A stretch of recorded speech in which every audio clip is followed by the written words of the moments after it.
নীল সমুদ্র আর পাহাড়ে ঘেরা কর্নাল হচ্ছে ইংল্যান্ডের এক অপরূপ সম্ভার। তাই তো ব্যস্ত জীবন থেকে কিছুদিনের জন্য ছুটি নিয়ে আমরা দুজন চলে এসেছি কর্নওয়ালে আমাদের 6 দিনের সফরে। আর আমাদের এই কর্নওয়াল ভ্রমণে সবচেয়ে আকর্ষণীয় ছিল আটলান্টিক মহাসাগরের পাড়ে পাহাড়ের উপর এই অসাধারণ রিসোর্টটিতে থাকা, যেখান থেকে ভিউ ছিল এক কথায় অপূর্ব।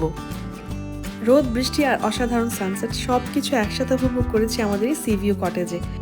সমুদ্রের ঢেউ শব্দ শুনতে শুনতে খিচুড়ি রান্না, তারপর সেটা দুজনে বসে খাওয়া দাওয়া, এই শান্তিটুকু ঠিক যেন ছোট্ট একটা জীবন। আজকের ব্লগে থাকছে আমাদের এই রিসোর্টে কাটানো 4 দিনের ছোট ছোট মুহূর্ত, গল্প আর অনেক অনেক অনুভূতি। চলুন তাহলে ব্লগটা শুরু করা যাক। আসসালামু আলাইকুম, সবাইকে স্বাগত জানাচ্ছি ইংল্যান্ডের কর্নওয়াল ব্লগের সেকেন্ড পার্টে। এখন আমরা যাচ্ছি আমাদের সবচেয়ে আকর্ষণীয় রিসোর্টটাতে চেক ইন করতে, যেটা এই আটলান্টিক মহাসাগরের কোল ঘেঁষে পাহাড়ের উপর। আচ্ছা, শুরুতেই বলে রাখি, আমার কর্নওয়াল ব্লগের প্রথম পার্টটা আমার চ্যানেলে আপলোড করা আছে, যারা দেখেননি চাইলে দেখে নিতে পারেন। এই তো আমরা আমাদের রিসোর্টে চেক ইন করলাম। লক বক্সে চাবি দেওয়া ছিল, তো একটা কোডও দেওয়া ছিল, যেটা এন্টার করে আমরা আমাদের চাবিটা নিয়ে নিলাম। আর রিসোর্টে চেক ইন করার পর মনটা একদম শান্ত হয়ে গেল। পাহাড়ের উপর আমাদের রিসোর্ট আর সামনে বিশাল সমুদ্র, একদম ছবির মতো। ঠান্ডা হাওয়া আর ঢেউয়ের শব্দ, একটা এক্সট্রা পিসফুল পরিবেশ। চলুন আমাদের রিসোর্টটা পুরোটা ঘুরে দেখাই। আমাদের এই বাসাটাকে বলা হয় শ্যালেট, যেটা হচ্ছে কাঠের তৈরি একটা পাহাড়ি কটেজ বা ঘর। আর এটা হচ্ছে আমাদের ব্যালকনি এরিয়া, যেটার এক্সেস আমাদের বেডরুম থেকে আছে। এটা আমি আপনাদেরকে যখন বেডরুমটা ট্যুর দিব তখন দেখাচ্ছি। আর এটা হচ্ছে সাইড ডেক, মানে ফ্রন্টের যে বারান্দাটা, যেখান থেকে ডিরেক্ট সমুদ্রটা দেখা যায়।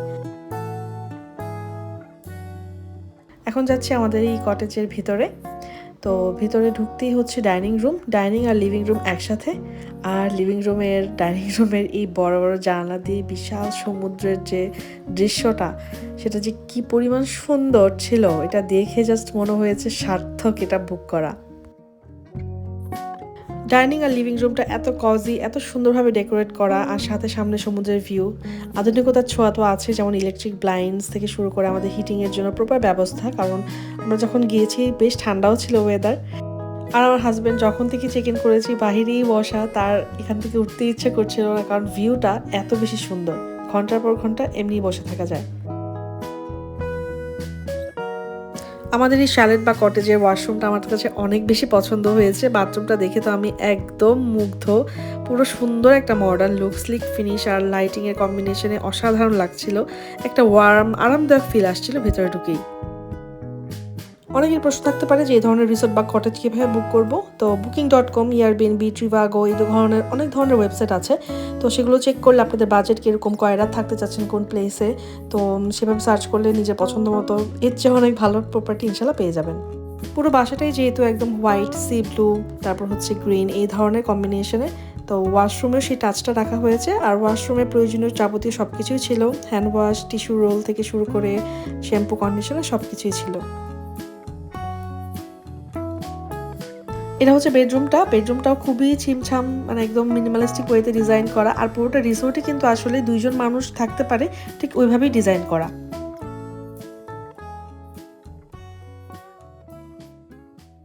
বেডরুমের এই ডোর দিয়ে আমাদের আউটসাইড যে লাউঞ্জটা, এটাতে এন্টার করা যায়। আর এই বেডে বসে এখান থেকে ডিরেক্ট সমুদ্রের একটা ভিউ কিন্তু উপভোগ করা যায়। আমার বিশ্বাসই হচ্ছিল না যে এই জায়গাটায় আমি আগামী 4 দিন থাকতে যাচ্ছি।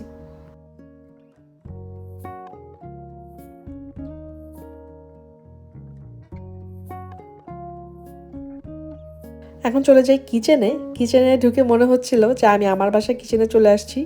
উপরে কাবার্ডগুলো সাদা, একদম সেম ডেকোরেশনস আমার বাসার মতোই, একদম বেশি হোমলি একটা ফিল আসছিল। আর পরিষ্কার পরিচ্ছন্নতার কথা কি বলবো, অনেক বেশি সুন্দর ছিল। একটা কিচেনে রান্নাবান্না করতে যা যা প্রয়োজন সব কিছুই ছিল। কাটিং বোর্ড থেকে শুরু করে hand wash, dish washing liquid থেকে সব কিছুই ছিল। তারপর হচ্ছে সল্ট অ্যান্ড পেপার ছিল, 2 ধরনের তেল দেওয়া ছিল, আর ছোট একটা গ্রিটিং কার্ডও ছিল আমার জন্য।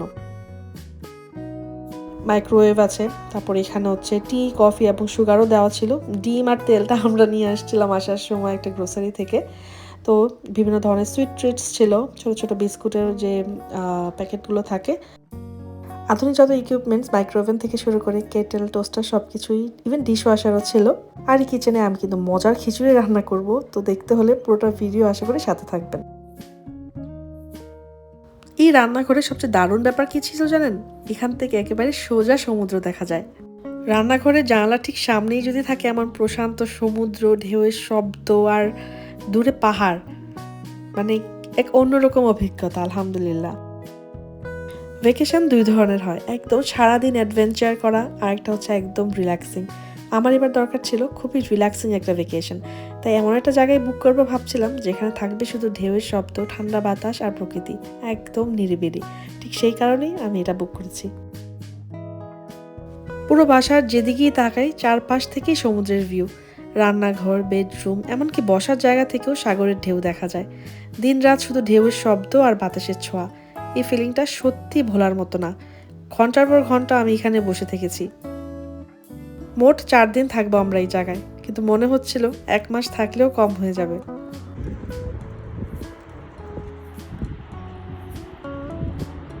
আজকে হচ্ছে আমাদের কটেজে দ্বিতীয় দিনের দুপুর। আগের দিনটা আমরা পুরোপুরি নিজেদের মতো এনজয় করেছি, তাই খুব একটা ভিডিও করা হয়নি। আমি তো আসলে ট্রাভেল ব্লগার না, তাই যখন মন চায় তখনই ক্যামেরা নিয়েছি, ভিডিও করেছি, যেন ভিডিও করাটা চাপ না হয়ে আনন্দেরই একটা অংশ হয়। এই ভিডিওটা শুরু করছি আজকে আমাদের দ্বিতীয় দিনের দুপুর থেকে, যখন খিচুড়ি রান্না করা হচ্ছিল আর সাথে সমুদ্রের এই ভিউ। অসাধারণ, তাই না?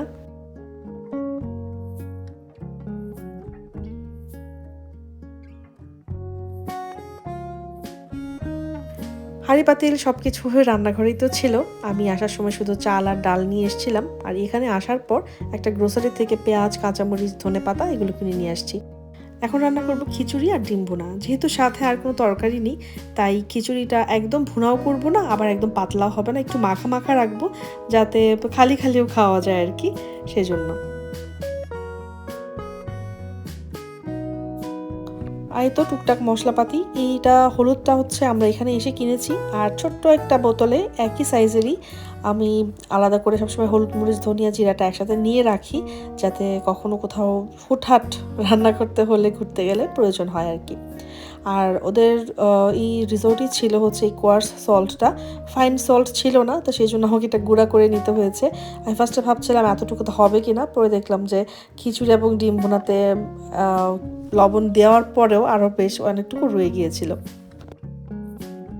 খুব সাদামাটাভাবেই সিম্পল উপকরণে আমি জিনিসগুলো রান্না করছি, শুধুমাত্র দুজন বসে একটু এনজয় করব সেই জন্য।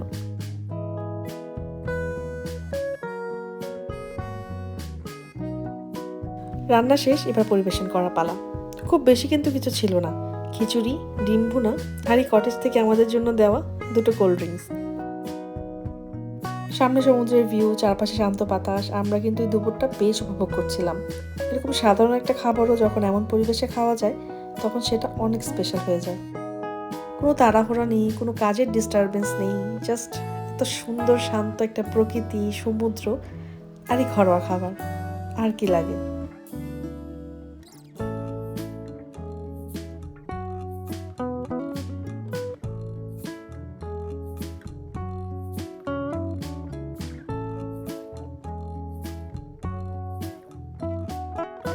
খাওয়া দাওয়া শেষ করে আমরা বেশ অনেকক্ষণ রেস্ট করলাম। এখন হচ্ছে একদম সন্ধ্যার ঠিক আগে। তো এটা আমি চিন্তা করলাম একটু আমাদের সামনে যে বাসাগুলো, যে আরও ছোট ছোট কটেজ আছে, ওই দিক থেকে একটু হেঁটে আসি।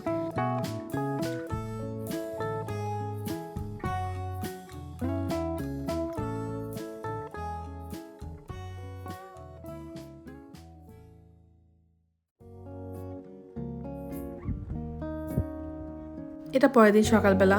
দেখতে দেখতে প্রথম 3 দিন যে কিভাবে কেটে গেল বুঝতেই পারলাম না, এত রিল্যাক্সিং ছিল। সকালে নাস্তা খেয়েই তো লাউঞ্জে আমরা একটু বসেছিলাম আর কি। আর একদিন থাকার পর আমাদের চলে যেতে হবে, ভাবতেই মন খারাপ হয়ে যাচ্ছিল। আমরা দুজনই চাকরিজীবী মানুষ, তাই চাইলেই যে ছুটি বাড়িয়ে আরও অনেক দিন থাকবো। আপনাদেরকে তো ফ্রন্ট গার্ডেনটা দেখানোই হয়নি। এটা হচ্ছে আমাদের এই কটেজের ফ্রন্ট একটা গার্ডেন, যেখান থেকে সমুদ্রের ভিউটা আরও বেশি সুন্দর দেখা যায়। এখানে দাঁড়িয়ে থাকলে মনে হয় সমুদ্র আর আমার মাঝে আর কোনো বাধা নেই।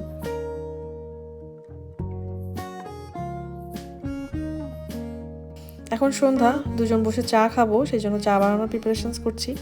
আর এইখানে আমরা যতদিন থাকছি কত কাপ চা যে খেয়েছি তার কোনো হিসেব নেই। ঘন্টার পর ঘন্টা আমরা এই ডেকিং এরিয়া বা লাউঞ্জে বসেছিলাম। অনেক সময় কিছুই বলার ছিল না, শুধু দেখছিলাম আর অনুভব করছিলাম। আমার কাছে মনে হয় এই শান্ত মুহূর্তগুলোই আসলে সবচেয়ে স্মরণীয় হয়ে থাকে। রাতের বেলায় কটেজটা কিন্তু একদম অন্যরকম। দিনের আলোয় সমুদ্র যতটা প্রাণবন্ত থাকে, রাতে সেটা ঠিক ততটাই কিন্তু অন্ধকার। ডেকিংয়ে বসে আমরা অনেকটা সময় সমুদ্রের ঢেউ শুনছিলাম। চারপাশে একটা অন্যরকম নিস্তব্ধতা, অন্ধকার সমুদ্র। ক্যামেরায় যতটুকু দেখা যায়, বাস্তবে অনুভব করা যায় তার চেয়ে অনেক বেশি।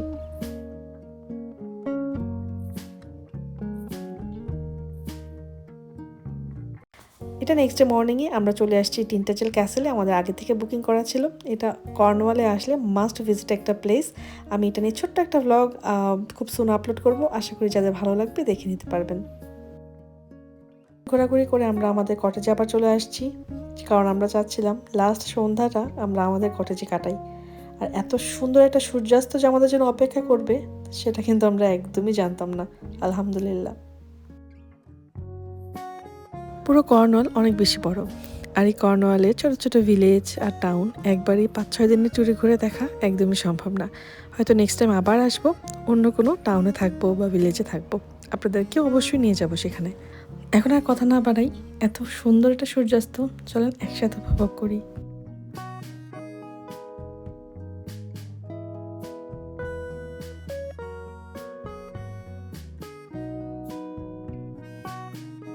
এই তো আমাদের আজকে এখানে শেষ রাত, মানে কর্নওয়ালে শেষ রাত, আনটিল নেক্সট টাইম। তো এখন হচ্ছে ডিনার রেডি করব। আমরা আসার সময় স্যামন ফিশ নিয়ে আসছিলাম, তো স্যামন ফিশটা একটু ফ্রাই করে আর একটু ভেজিটেবল, এই তো এটাই আজকে আমাদের ডিনার।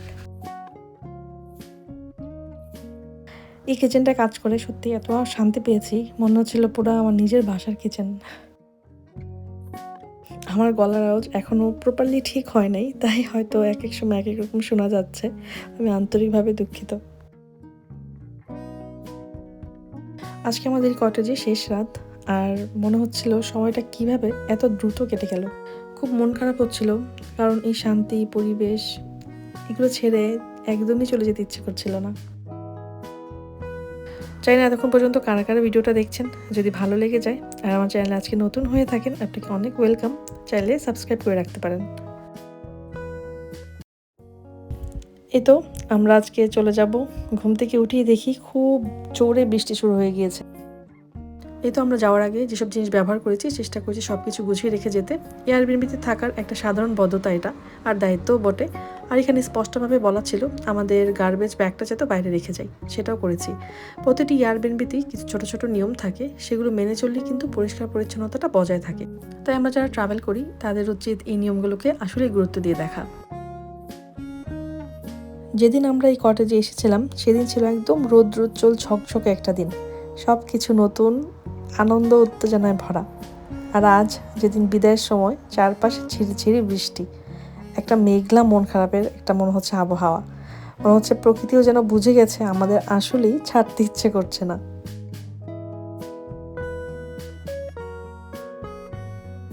এই কয়টা দিন আমাদের জীবনের এক টুকরো শান্তি ছিল, আর আজ সেটা পেছনে রেখে যেতে হচ্ছে। তবে কর্নওয়াল এত বড়, এত রকম জায়গা আছে যে এক সফরে সব দেখা যায় না। তাই ইনশাল্লাহ হয়তো আবার ফিরবো কর্নওয়ালে, হয়তো কোনো নতুন শহরে, নতুন কোনো রাস্তায়, নতুন কোনো গল্প নিয়ে। এই ট্রিপটা আমাদের জন্য একদম স্পেশাল ছিল, খুব বেশি ভালো লাগায় ভরা, একদম রিল্যাক্সিং ওয়েতে প্ল্যান করেছিলাম। একটু ঘোরাঘুরি করেছি, আর এত সুন্দর ভিউ থেকে একটা সুন্দর কটেজে উপভোগ করেছি। আশা করি আপনাদের কাছেও ভালো লেগেছে। ধন্যবাদ সাথে থাকার জন্য। ভালো লাগলে আমার চ্যানেলটা সাবস্ক্রাইব করতে ভুলবেন না কিন্তু। দেখা হবে নেক্সট ভিডিওতে। ততদিন পর্যন্ত সবাই অনেক ভালো থাকুন, সুস্থ থাকুন। আল্লাহ হাফেজ। আর শেষে রেখে যাচ্ছি এত সুন্দর একটা ভিউ আপনাদের উপভোগ করার জন্য।